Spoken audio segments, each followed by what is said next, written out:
You know, you've been busy. Tinatanong ko ba yan? Definitely it's Blue Water Day Spa.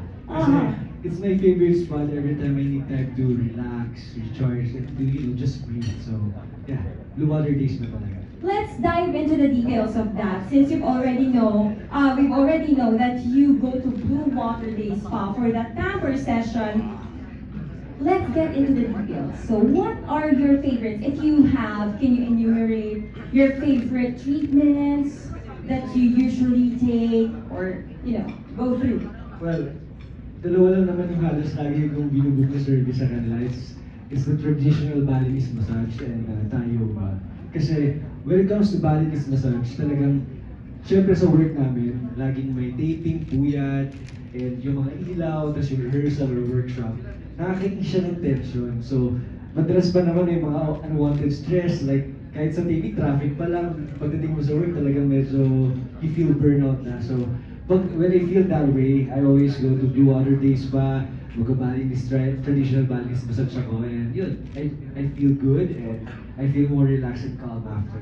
And syempre, alam naman ng mga tao, especially sa mga naka-follow sa akin sa social media, lagi ako nakikita nag-workout ako. I always do workout, lagi ako may mga activities like workout. So, yun, pag masakit na yung katawan ko rin, nag-burnout na yung muscles ko, nagtatayo yoga ako kasi it stretches my body and it balances my body and also yung blood circulation ko.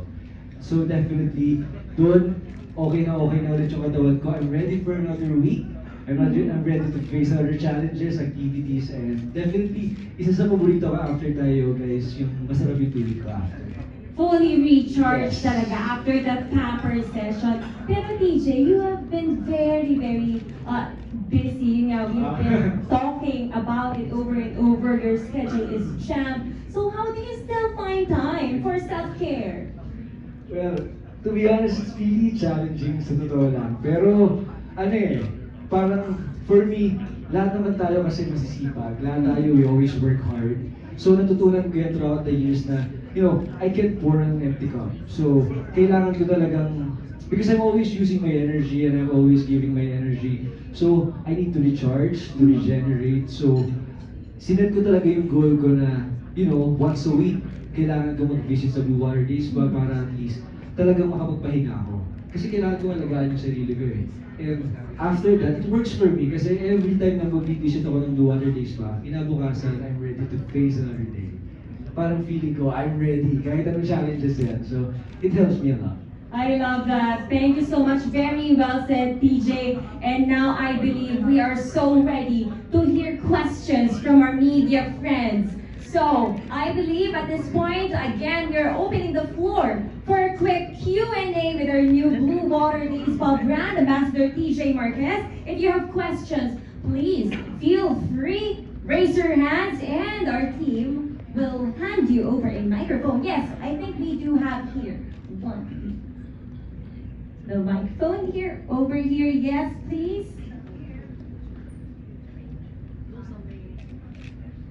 Hi, TJ. Hi. Kasi syempre nakapag-acting, hosting, and even content creation ka na. Ano ba yung gusto mong i-try na bagay? Siguro ngayon, talagang gusto ko i-try is more business, but business naman. Kasi parang of course gusto ko pang magkaroon ng mas maraming opportunities sa showbiz projects, but siguro kailangan ko rin mag-try ng para business side. For me, parang feeling ko, it's about time. Thank you. Entrepreneurial. All right, sir? Yes. Hi, TJ. Hi. First, congratulations sa endorsement. Yeah, question lang.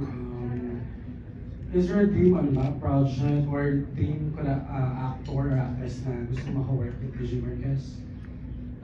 Lagi kong binabanggit, gusto ko talagang mag-play ng superhero. So anytime, any project na superhero ako, kahit may mga kasama akong mga team, parang feeling ko kasi nag-enjoy ako to wear costume. So parang masarap yun yung magsisave, may kontrabida, may mga ganong monster na kalaban.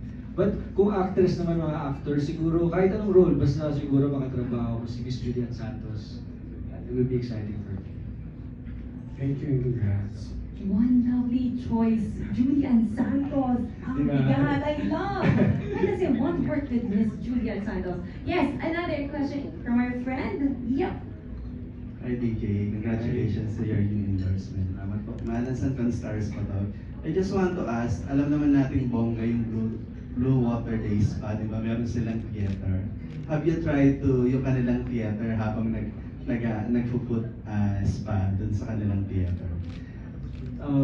To be honest, hindi pa. But nakapasok na sa itinerary ko. So definitely next week na-try ko kasi balita ko like sige mo nagpapahinga ka na, tapos may entertainment pang kasama. So parang isa yun sa mga privilege na makakuha mo, luxury na makakuha mo once na nakapag-member ka sa Blue Water Days pa. So isa yan sa mga talagang nasa list ko na mga unang gagawin. So, especially next week, lalo na after this. So, babalikan kita kung anong feeling. Pero feel ano lang, a follow-up question lang. Sino yung sasama mo once you do that? Manonood ka ng theater with the spa? Siguro si Miss Mary muna, si Miss Nancy muna. Para makita nila na nag-enjoy talaga. But definitely siguro hanap pa. Mahirap naghahanap pa. But siguro si Miss Mary muna. Thank you TJ and congratulations to you.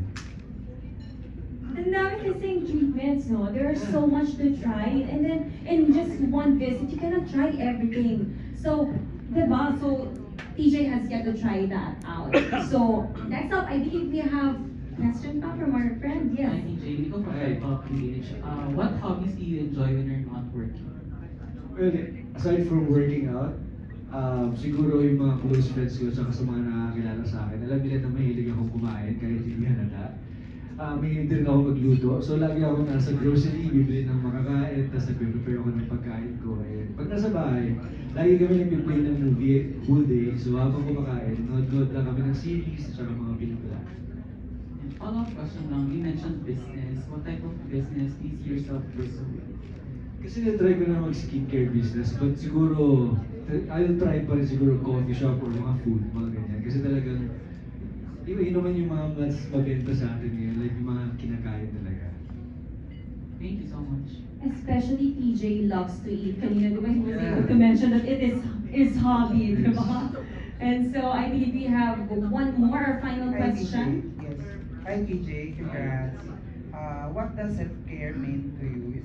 What does self-care mean to you, especially in an industry that, especially in the industry? I think, sa industry namin, I think self-care is knowing when to pause. Kasi for sure, alam naman natin na na-overwhelm lahat ng celebrities, kung anong meron sila, yung mga blessings. Pero kailangan na lang natin kung kailan tayo magpapahinga, huwag natin sabihin yung sarili natin. Kasi pag siningil tayo na, di ba, mahirap pag sumobra. Sayang naman lahat. So, kailangan natin alagaan yung sarili natin, protektahan yung sarili natin because our body is our temple. Thank you. Very well said. Now we are down to our final question. Yes. Good afternoon po, I'm Vincent from Business Mirror. So, since today po is the launch of you as a new ambassador po, so how do you feel when you found out that you were chosen as one of the new faces po of Blue Water Days po? How do I feel? Sobrang happy syempre. And sobrang grateful ako na naging part ako ng Blue Water Days family.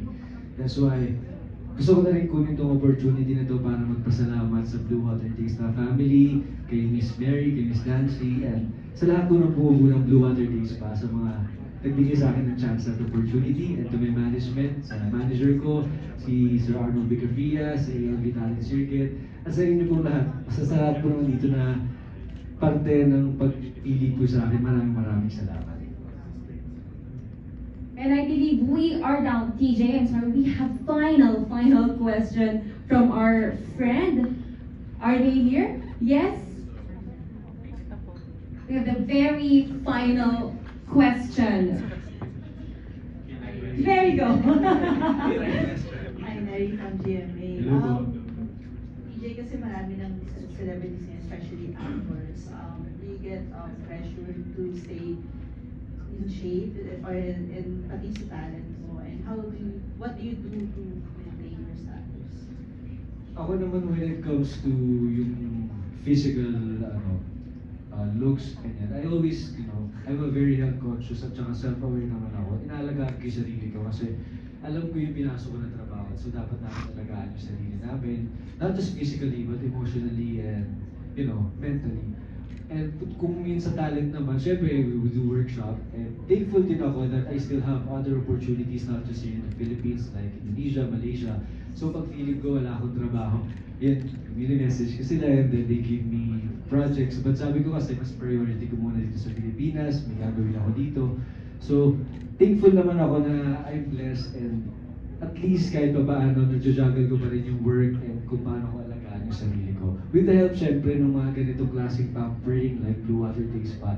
Kasi kung wala to, parang feeling ko mag-burnout talaga ako. So, sobrang thankful ako na may ganitong opportunity. May mga ganitong mga luxury na pwede natin makuha para maalagaan yung sarili natin.